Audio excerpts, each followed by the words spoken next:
سورہ نساء قرآن حکیم کو سجاوٹ دینے والی ہے. یہ حضور پاک صلی اللہ علیہ وسلم کا فرمان ہے اور حکمت کے بہت سے موتی ہیں سورت کے اندر. اور اس سے پہلے ہم کیا پڑھ کے آئے؟ ابھی تک ہم نے سورۃ الفاتحہ پڑھی جہاں پر ایک انسان دست بدست گھٹنے ٹیک کر اللہ کے سامنے یہ دعا کر رہا ہے کہ یا اللہ زندگی کے ان پرپیچ راستوں میں مجھے تیری ہدایت کی ضرورت ہے. اللہ تعالیٰ نے اس کے جواب میں پورا قرآن پاک نازل کر دیا. اس قرآن پاک میں ہم نے جب آغاز کیا تو سورہ بقرہ کا آغاز کیا. سورہ بقرہ میں اللہ تعالیٰ اپنے اس نیک بندے کو یہ بتا رہا ہے کہ اس کتاب میں کوئی شک نہیں اور اس کتاب سے وہی لوگ ہدایت حاصل کریں گے جو لوگ متقی ہوں گے. پھر اللہ نے متقین کی نشانیاں بتائی ہیں. اس کے بعد اللہ تعالیٰ نے اپنے اسی بندے کو جو خدا کے سامنے دست بدستہ ہاتھ پاک پکڑا ہے یہ بتایا ہے کہ اس دنیا میں انسانوں کی 3 قسمیں ہیں. نمبر 1 پکے مسلمان، نمبر 2 پکے کافر اور نمبر 3 منافق. اس کے بعد آگے چل کر اسی صورت میں اللہ تعالیٰ انسان کو یہ بتاتا ہے کہ یہ قرآن پاک میری کتاب ہے اور میرا چیلنج ہے پوری انسانیت کو، تمام جنوں کو کہ اس جیسا قرآن پاک لے اور تم کبھی نہیں لا سکو گے. اس کے بعد اللہ تعالیٰ انسان کو یہ بتا رہا ہے کہ وہ جنت میں تھا، وہاں پر ابلیس کا تعارف کیا گیا، فرشتوں کا تعارف ہوا اور اللہ تعالیٰ نے یہ جو زمین تھی اس کے حوالے سے جو ہمارا تعلق اس کے ساتھ وہ تک انسان کو بتا دیا یہ سب تمہارے لیے ہے اور تم میری عبادت کے لیے بنے. آگے چل کر غیر معمولی طور پر اللہ تعالیٰ نے ایک ایسی قوم کا تعارف پیش کیا اپنے اس بندے کو جو کبھی خدا سے یہ کہہ رہا تھا کہ یا اللہ مجھے ہدایت درکار. پوری 80 آیات 10 رکوع بنی اسرائیل پر اللہ تعالیٰ نے بھرپور تبصرہ نازل کیا جس میں ہمیں یہ بتایا کہ بنی اسرائیل قوم تھے، ان کا اعزاز کیا تھا. اللہ نے کون سی نعمتوں کو عطا کی، انہوں نے کیسے کیسے نعمتوں کا کفران کیا، نتیجے کے طور پر ان پر کیا کیا عذاب اللہ کے نازل ہوئے. یہ ضروری تھا اس بندے کو بتانا کہ اس سے پہلے کہ تمہیں ہدایت دی جائے گمراہ لوگوں کے بارے میں تمہیں بتا دوں. اس کے بعد اگلا پورا نصف ثانی جو سورۃ البقرہ کا ہے اس کے اندر 4 چیزیں پیرلل چلتی ہیں، بالکل جیسے ایک ڈوری ہے خوبصورت اور وہ 4 دھاگوں سے مل کے بنی ہوئی ہے اور ہر دھاگا مختلف رنگ کا ہے. آپ ڈوری کو دیکھیں گے تو آپ کو لگے گا کہ یہ مختلف رنگوں سے بنی ہوئی ہے. ایک رنگ سورۃ بقرہ میں عبادت کا ہے، حج کی عبادت. پھر اس میں اللہ تعالیٰ نے رمضان کے روزوں کی عبادت کو روشنی ڈالی. اس کے ساتھ ساتھ دوسرا معاملہ معاملات کا چل رہا ہے کہ اگر تمہارے کوئی قتل ہو جائے، مر جائے، کوئی کسی کو مار دے تو اس کا قصاص کیسے ہوگی، قانون سازی کیا ہے. یعنی شریعت بھی نازل ہو رہی تھی اور عبادت بھی نازل ہو رہی تھی. اس کے ساتھ ساتھ انفاق فی سبیل اللہ اس کے حوالے سے بھرپور تبصرہ ہے. پھر اس کے ساتھ ساتھ جہاد و قتال میں اللہ تعالیٰ نے بھرپور روشنی ڈالی ہے. اور سب سے آخر میں اللہ تعالیٰ اس بندے کو بتا رہا ہے کہ میری مغفرت تیری سب سے بڑی ضرورت ہے. اس صورت اختتام اس مغفرت کی دعا پر ہوتا ہے. اس کے بعد ہم نے سورہ آل عمران پڑھی اور سورہ آل عمران اور سورہ بقرہ جوڑا ہے اور جوڑے کے بارے میں آپ جان چکے کہ جوڑے کے اندر 80-90% اشتراک ہوتا ہے، ایک ہی طرح کی چیز ہوتی ہے، کچھ اختلاف بھی ہوتا ہے اور وہ جو اختلاف ہے وہ مل کر کسی مقصد کو پورا کرتا ہے. تو سورہ آل عمران کے نصف اول کے اندر خطاب ہے عیسائیوں کے ساتھ. ان کو بتایا گیا کہ عیسیٰ علیہ السلام کے بارے میں تم کیا سمجھتے ہو اور وہ ہیں کون. اسی طرح سورہ بقرہ کے اندر ہم جانتے ہیں کہ اسرائیل سے خطاب ہوا، بنی اسرائیل سے، اور سورہ آل عمران کے اندر عیسائیوں سے خطاب ہوا. اور نمبر 2 غزوہ احد، جس جنگ کے بارے میں اللہ تعالیٰ سورہ بقرہ میں لوگوں کی ذہن سازی کر رہے تھے کہ تمہیں مال بھی دینا پڑے گا، تمہیں قتال کے لیے تیار بھی ہونا پڑے گا. اب وہ غزوہ احد میں کیا ہوا، مسلمانوں میں وہاں پر کون کون سی بہادری کے جوہر دکھائے، کیا کیا کمی رہ گئی تھی، اس پر اللہ تعالیٰ نے رہتی دنیا تک اصلاح کا بہترین چارٹر نازل کیا. اس کے بعد آج ہم جو سورت پڑھیں گے انشاءاللہ، یہ جو سورت ہے یہ ہے سورۃ النساء اور اس کے اندر 4-5 چیزیں پیرلل چل رہی ہیں. سورہ بقرہ میں بنی اسرائیل سے خطاب، سورہ آل عمران میں عیسائیوں سے خطاب اور منافقین رہ گئے تھے. یہ وہی 3 لوگ تھے جن کا سورہ بقرہ کے بالکل پہلی آیات کے اندر تعارف کروایا تھا. اب ان منافقین کو بالکل کھول کے اللہ تعالیٰ سورہ نساء میں ہمارے سامنے رکھیں گے. ان کی ایک ایک ادا کو، ان کی ایک ایک ظلم و زیادتی کو، ان کی چالوں کو، ان کے تمام ہتھکڑوں کو اللہ تعالیٰ کھول کے بیان کریں گے تاکہ رہتی دنیا تک مسلمان جب بھی جہاد کریں، قتال کریں تو مسلمانوں کو پتہ ہونا چاہیے کہ یہ جو مارے آستین ہیں یہ کس قدر خطرناک ہیں. اور بہت بڑی کمنٹری اس میں انشاءاللہ آئے گی. لیکن سورہ بقرہ کی طرح اس صورت میں ہم دیکھیں گے کہ اللہ تعالیٰ نے وہ جو قوانین معاشرے کی دھڑکن ہوتے ہیں، ایک دوسرے کا ادب، ایک دوسرے کی عزت و جان مال کا لحاظ، وہ اس میں پڑھیں گے. ہمیں یہ پتہ لگے گا کہ کون کون سے رشتے ہیں جو ہمارے لیے ابدی حرام ہیں، شادی جن سے نہیں کی جا سکتی. اور اسی طرح یتیموں کے حقوق کے بارے میں یہاں پر آئے گا. اور اس سے آگے چل کر اللہ تعالیٰ نے جو سزائیں رکھی ہیں ان کے حوالے سے کچھ چیز آئے گی. اور پھر سب سے بڑا انسان کا جو مسئلہ ہے وراثت. انسان ہے، اس کو دولت سے محبت ہے، انسان پر کھپ جاتا ہے، اس کی دولت کا کیا ہوگا، کس کو کتنی ملے گی. تو آج انشاءاللہ اس صورت کو ہم پڑھیں گے. یہاں تک ہم پہنچ چکے تھے، کچھ پس منظر آپ کے سامنے رکھنا ضروری تھا. یا الناس اتقوا ربکم، اے لوگوں بچو اپنے رب کی نافرمانی سے. یہ جو صورت ہم پڑھ رہے ہیں اس میں جو پہلی آیت ہے یہ خطبہ نکاح کے اندر کی آتی ہے. اور ظاہری بات ہے جب کسی بھی مرد عورت کی شادی ہوتی ہے تو کوئی چیک اینڈ بیلنس گھر کی چار دیواری کے اندر نہیں رکھا جا سکتا. کوئی سی سی ٹی وی کیمرے نہیں لگا سکتے، پولیس وہاں پہ مداخلت نہیں کر سکتی. تو اگر ہے تو خدا کا ڈر ہے. خدا کا ڈر ہی نہ ہو تو انسان 7 پردوں میں چھپ کر برائی کر سکتا ہے، ساری دنیا کے سامنے کوئی نہ کوئی غلط کام کر سکتا ہے. یا ایھا الناس اتقوا ربکم، اے لوگوں بچو اپنے رب کی نافرمانی سے. الذی خلقکم من نفس واحدہ، جس نے تمہیں پیدا کیا ایک جان سے. یعنی ہم اگر بیک ٹریک کریں اپنے آپ کو تو ہم سب پہنچ جائیں گے آدم و حوا علیہ السلام پر. ہم سب ایک ہی ہیں. وخلق منها زوجها، اور پیدا فرمایا اسی سے اس کا جوڑا. وبث منها رجالا كثيرا ونساء، اور پھیلا دی ان میں دونوں میں سے بہت سے مرد اور بہت سی عورتیں. واتقوا اللہ، پھر ڈرو اللہ سے. دیکھیں ایک ہی آیت میں دوسری مرتبہ اللہ کے ڈر کا ذکر آ گیا ہے. واتقوا اللہ الذی تساءلون به والارحام، بچو اللہ کی نافرمانی سے جس کے واسطے سے تم مانگتے ہو ایک دوسرے سے. اور بچو قرابت داروں کی حق تلفی سے. اب دیکھیں یہ جو آیت ہے اس کا تعلق معاشرے کے ساتھ ہے.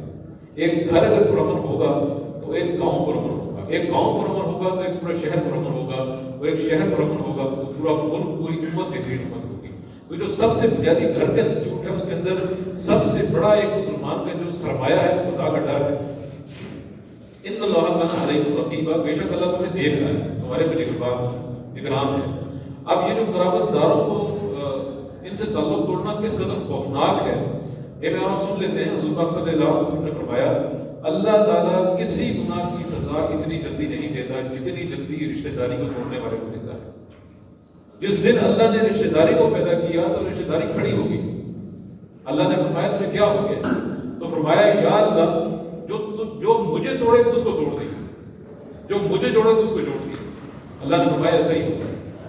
اسی طرح حضور پاک صلی اللہ علیہ وسلم نے فرمایا ایک صحابی آئے فرمایا یا رسول اللہ میرے کچھ رشتہ دار ہیں، وہ میرے ساتھ زیادتی کرتے ہیں، میں ان کے ساتھ اچھائی کرتا ہوں، میں ان کی عزت کرتا ہوں، میری توہین کرتے ہیں، میں تعلق جوڑنے کی کوشش کرتا ہوں، مجھ سے تعلق توڑتے ہیں. حضور نے فرمایا اگر تو سچ بول رہا ہے تو خدا تیرے ساتھ ایک فرشتہ متعین کر دے گا جو تیری عزت میں اضافہ کرتا رہے اور تیرا دشمن ذلیل ہوتا رہے. اب سوچیں کہ آج ہر گھر کی کہانی کیا ہے؟ چچا ناراض، خالہ ناراض، ماموں ناراض، پھوپھیاں ناراض، 10-20 سال گزر گئے، لوگوں نے اپنے رشتے کا چہرہ نہیں دیا. یہ کس طرح خوفناک ہوتا ہے. اسی طرح حضور پاک نے فرمایا کہ اگر تم لمبی زندگی چاہتے ہو، دراز عمری چاہتے ہو اور تم دولت مند ہونا چاہتے ہو تو تم ان رشتہ داروں کو راضی کرو جو تم سے تعلق توڑ چکے ہیں. یعنی کینسر نہیں ہوگا، ہارٹ اٹیک نہیں ہوگا، شوگر نہیں ہوگی اگر انسان ان رشتہ داروں کو راضی کرے جو اس سے ناراض ہے. اور حضور پاک صلی اللہ علیہ وسلم نے فرمایا کہ تعلق جوڑنا یہ نہیں کہ جو تم سے راضی ہیں تم ان کو راضی کرو، بلکہ قطع رحمی اور صلہ رحمی یہ ہے کہ تم ان لوگوں کو راضی کرو جو تم سے ناراض ہیں. تو چلتے کوئی لوگوں کو ہاتھ میں پکڑنا آسان ہے آج کے دور میں، لیکن وہ رشتہ دار جو ہمارے پہ زیادتی کرے، ہماری زمینوں میں قبضے کرے، کسی کی بہو بیٹی کے ساتھ زیادتی کر رہے ہو، پھر بھی انسان کو گلے لگائے کہ بڑے بس بڑے اعلیٰ ترقی کی نشانیاں ہیں. یہ ان اللہ کان علیکم رقیبا، بے شک اللہ تم پر نگران ہے. اب آئیے یتیموں کے حوالے سے سورت میں ڈیٹیل سے بات ہوگی. وآتوا الیتامی اموالہم، اور دے دو یتیموں کو ان کے مال. ولا تتبدلوا الخبیث بالطیب، اور نہ بدلو اپنی رتی چیز کو ان کی عمدہ چیز کے ساتھ. یعنی کل بچے بڑے ہو جائیں گے تو ان کی جائیداد پہ قبضہ کر لینا، اچھا پلاٹ تھا تو ان کا پلاٹ اپنے نام پہ کر لینا، اپنے پلاٹ ان کے نام پہ کر دیا. بہت سے طریقے ہو سکتے ہیں. یہ ولا تاکلوا اموالکم باموالکم، اور نہ کھاؤ ان کے مال اپنے مالوں سے ملا کر. انہ کان حقا کبیرا، بے شک یہ بہت بڑا گناہ ہے. وان خفتم الا تقسطوا فی الیتامی، اور اگر تم ڈرو کہ عدل نہ کر سکو گے یتیموں کے معاملے میں، فانکحوا ما طاب لکم من النساء، تو نکاح کر لو ان سے جو بھلی لگے تمہیں دوسری عورتیں. یعنی اگر ایک انسان کے پاس 3 بچیاں پل رہی ہیں، پرورش پا رہی ہیں اور وہ بچیاں بڑی ہو گئی ہیں، تو اب اللہ تعالیٰ فرما رہے ہیں کہ ایسا نہ ہو کہ تم ان کی خوبصورتی کو بھی اپناؤ، ان کی دولت پر بھی قبضہ کر لو اور وہ حق میں بھی نہ دو. تو اس سے بہتر ہے کہ تم کسی اور عورت سے شادی کرو اور یہ بچیاں تمہارے زیر کفالت ہیں، ان کی شادی کسی اور جگہ پہ کرو. اور ظاہری بات ہے یہ ہوتا ہے ہمارے ہاں بہت سے علاقوں میں زلزلہ آیا، سیلاب کے اندر بہت سے لوگ مر گئے، پیچھے بچیاں تھیں، وہ بچیاں کل بڑی ہو گئیں، لوگوں نے ان کی جائیداد میں قبضہ بھی کر لیا، ان سے شادیاں بھی کر لی، لیکن 10,000 پہ حق میں بھی نہیں دیے۔ اس صورت میں اللہ فرما رہے ہیں کہ تم کسی اور سے شادی کرو، ان کے ساتھ جاتی نہ کرو۔ مثنا و ثلاثا و رباع، دو دو، تین تین اور چار چار، یعنی اسٹارٹ ہی دو سے کی ہے، اور ہمارے یہاں دوسری شادی کو کفران سمجھا جاتا ہے۔ وَإِنْ خِفْتُمْ أَلَّا تَعْدِلُوا، پھر اگر تم ڈرو کہ تم عدل نہ کر سکو کہ زیادہ بیویوں کے درمیان، فَوَاحِدَةً، تو ایک ہی کافی ہے۔ اس معاملے کو سمجھ لیجیے کہ بیویوں میں عدل سے مراد کیا ہے۔ ہر وہ چیز جو کاؤنٹیبل ہے، جو ٹینجیبل ہے، آٹا ہے، راشن ہے، کپڑے ہیں، گھر ہیں، اس میں آپ نے عدل کرنا ہے۔ اگر ایک بیوی کو کپڑے لے کے دیے تو دوسری کو بھی لے کے دیں۔ اگر ایک کے گھر 20,000 روپے کا گروسری ڈل رہی ہے تو دوسرے کے گھر میں بھی اتنی گروسری ڈلنی چاہیے۔ البتہ جو دل کا جھکاؤ ہے اس میں انصاف ممکن نہیں ہے، اور نہ ہی اللہ نے یہ ہمارے سے مطالبہ کیا ہے۔ اس کے اندر انسان پہ اللہ تعالیٰ نے کوئی بائنڈنگ نہیں رکھی، تو دل کا جھکاؤ انسان کے بس میں ہی نہیں۔ لیکن دنیا داری کی حد تک ایسا رویہ رکھنا چاہیے بیویوں کے ساتھ کہ کم سے کم لوگ یہ نہ کہہ سکیں کہ اس کا جھکاؤ ایک طرف ہے۔ او ما ملکت ایمانکم، یا وہ جن کے مالک ہوں تمہارے دائیں ہاتھ، یعنی کنیزیں اگر میدان جنگ میں کسی نے اتنی ہمت دکھائی، وہاں اس کے پاس کنیزیں آ گئیں تو ان کو اپنے پاس رکھ سکتا ہے۔ ذالک ادنی الا تعولوا، یہ زیادہ قریب ہے کہ تم ایک طرف جھک نہ جاؤ۔ وآتوا النساء صدقاتہن نحلۃ، اور دو بیویوں کو ان کے حق میں خوشی کے ساتھ۔ اور اس میں امام ابو حنیفہ رحمہ اللہ کی جو رائے ہے کہ لڑکی کی خوبصورتی، لڑکی کی تعلیم، اس کا گھر، اس کی عزت وقار اور شرم و حیا کے مطابق اس کو حق میں دو۔ یہ جو ہمارے یہاں 32 روپے اور یہ اس قسم کی جو چیزیں ہیں، یہ چیزیں بہت ظلم ہے۔ اس کی وجہ کیا ہے؟ لڑکی کو خدا نہ بس اگر طلاق ہو جائے تو یہی چند پیسے ہوتے ہیں جس پہ وہ مکان کرائے پہ لے کے رہ سکتی ہے، بچوں کا نام نفقہ پورا کر سکتی ہے، اپنے آپ کی شرم کو سنبھال سکتی ہے دوسری شادی ہونے تک۔ تو معقول رقم حق میں کے طور پہ دینی چاہیے۔ فَإِن طِبْنَ لَكُمْ عَنْ شَيْءٍ مِّنْهُ نَفْسًا، پھر اگر وہ پسند کریں تمہارے لیے کوئی چیز اس میں سے اپنے آپ، فَكُلُوهُ هَنِيًّا مَرِيًّا، تو کھاؤ اسے بے فکر ہو کر مزے لیتے ہوئے۔ یعنی حق میں اگر خاتون خود معاف کر دے، آپ نے کہا تھا 10 لاکھ روپیہ یہ لو، اس نے 10 لاکھ آپ کو واپس کر دیا، یا اتفاق سے مل کے زندگی کی گاڑی کو ترلا لگا رہے ہیں آپس میں اتفاق سے، تو پھر کوئی گناہ نہیں ہے۔ لیکن ایک دفعہ اس کے حوالے کرنا ہے۔ بعض لوگ یہ کرتے ہیں کہ بجائے اس بچی کو حق میں دینے کے اس کے وارثوں کو دے دیتے ہیں کہ نہیں تم رکھ دو، بچی تو نہ سمجھے۔ نہیں، اس بچی کا حق ہے، وہ پہلے ہم سے نہیں لے سکتی، ہم سے لے لیا تو پھر اپنے رشتہ داروں سے لڑائیاں کرتی رہے گی، تو اس کے ہاتھ میں رکھ دیا جائے۔ وَلَا تُؤْتُوا السُّفَهَاءَ أَمْوَالَكُمُ الَّتِي جَعَلَ اللَّهُ لَكُمْ قِيَامًا، اور نہ سمجھ یتیموں کو اپنے وہ مال جسے بنایا اللہ نے تمہارے لیے گزران کا ذریعہ۔ اب اس میں اس آیت کو پڑھ کے آپ حیران ہوں گے کہ مال یتیم کا ہے، لیکن اللہ کیا فرما رہے ہیں؟ وَلَا تُؤْتُوا السُّفَهَاءَ أَمْوَالَكُمْ، نہ دو یتیموں کو تمہارے مال۔ یعنی یہ جو دولت ہے، یہ جو سرمایہ ہے، یہ ساری کی ساری اس سوسائٹی کا مشترکہ حصہ ہے۔ اور برطانیہ امریکہ میں تو جو کورٹ آف وارڈز جو بڑی بڑی عدالتیں ہیں، وہاں پر تو اگر کوئی طاقتور انسان مر جائے، دولت لوگ مر جائیں، تو حکومت ان پیسوں پر پابندی لگا دیتی ہے کہ بچے بھی نہ سمجھ ہیں، پیسوں کو ضائع کر دیں گے، عیاشی کو اڑا دیں گے، تو ایک نگران، ایک اٹرنی ان کو دیکھ بھال کے پھر ان کو ان کے پیسے حوالے کرتا ہے۔